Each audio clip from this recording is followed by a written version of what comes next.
Un jour, dans mon bureau de Tropic FM, je reçois un coup de fil d'Olivier Biancarelli et de Benoît Lombrière et qui me parle justement de cette fonction de délégué interministériel et de Patrick Caram ayant démissionné, voir comment nous pourrions réfléchir aussi à certains noms, à certaines personnalités qui pourraient devenir délégués interministériels. Et au bout de quelques minutes, on me propose à moi d'être délégué. Alors à la fois j'étais extrêmement gêné, j'avais déjà eu vent en tout cas que certains noms circulaient mais pas le mien. Et j'étais très étonné de cette proposition.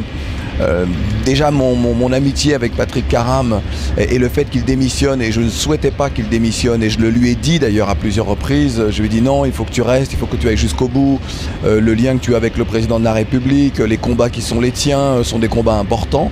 Bon, lui a décidé dès le 6 janvier de partir, et lorsqu'en février donc on me fait cette proposition, au départ je suis plutôt enclin à dire non parce que je ne me vois pas dans ce rôle-là.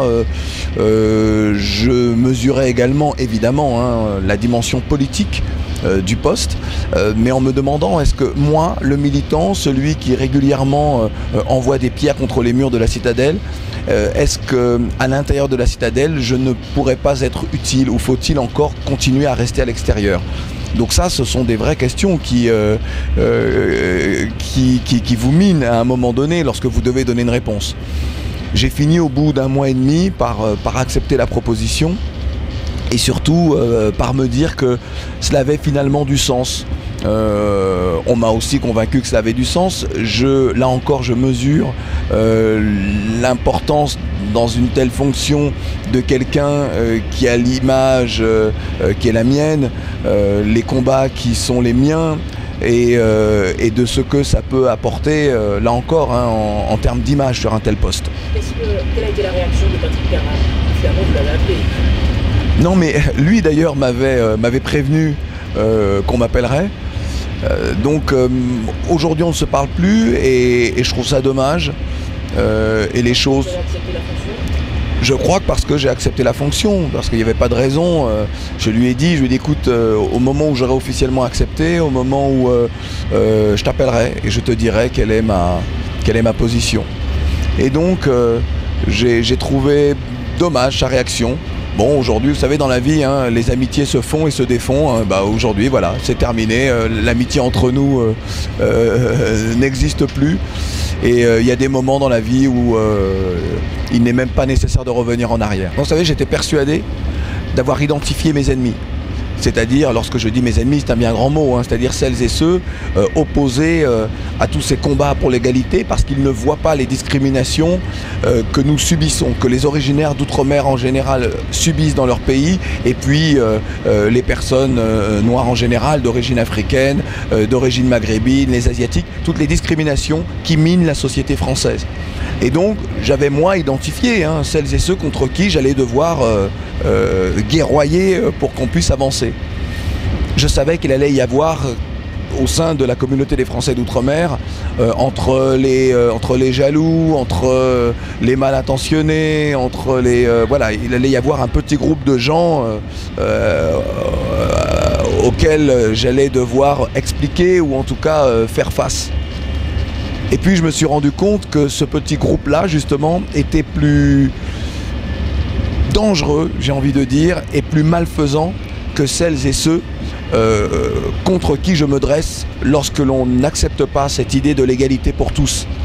Et ça a été quelque chose de terrible pour moi, d'extrêmement violent, tout ce qui a été orchestré contre moi par ce petit groupe de gens, parce que lorsque moi je suis dans la rue, les gens me disent « Claudie, félicitations, Claudie, vas-y, on est avec toi, nos idées ne sont pas proches de ce gouvernement, mais, nous savons que tu es un militant, un combattant déjà depuis les années 80 et que tu es sincère dans tes convictions et dans tes combats. » Ça va très loin, ça va très loin. Peu de gens peuvent imaginer jusqu'où peuvent aller les nôtres qui pourtant disent être dans ces combats-là et ne voient que leur petite personne.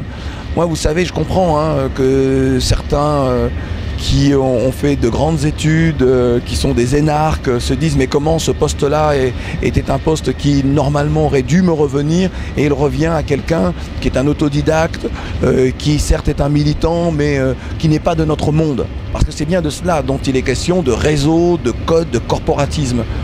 Et donc ça se manifeste de la façon la plus dure, mais la plus méprisable aussi, la plus exécrable. Ce sont des gens qui finalement disent vouloir travailler pour l'intérêt général, et ce n'est pas ce qu'ils font.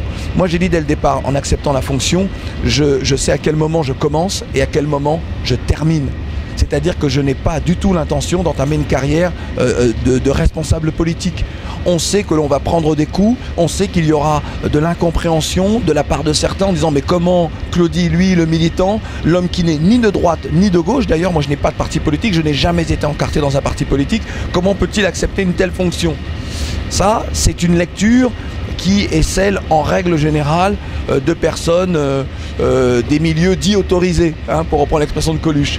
Mais les gens du peuple qui ont de vraies difficultés dans leur quotidien se disent, si lui y va, il peut se passer quelque chose. Ça peut donner en tout cas un autre éclairage, ça peut donner un autre focus sur notre communauté, ça peut peut-être donner une autre façon de faire. Moi, je ne vais pas tout régler. Je sais que je ne peux pas tout régler. Mais je peux en tout cas peut-être donner une autre impulsion, permettre aussi à la classe politique dirigeante, à ce gouvernement, eh bien d'avoir une autre vision sur l'outre-mer. C'est le plus de votre fonction? Je pense que ce sont les plus dans la fonction qui est la mienne aujourd'hui, c'est ça. Vous savez, hein, je dis que depuis que nous avons mené les combats pour l'égalité, contre les discriminations, chacun a fait un tout petit pas. Mais ces petits pas mis bout à bout font aujourd'hui de grands pas. Et moi, en étant délégué interministériel, je ferai aussi un tout petit pas. Mais ce tout petit pas s'additionnera à tout ce que nous avons déjà fait. C'est ça l'abnégation qui doit être la nôtre. C'est-à-dire à un moment donné, ne pas penser à nos petites personnes, mais penser à ce que l'on fera pour nos enfants et pour les générations futures. Ce petit pas que nous faisons, c'est le petit pas que celui ou celle qui me succédera dans ce combat ou dans cette fonction n'aura pas à faire.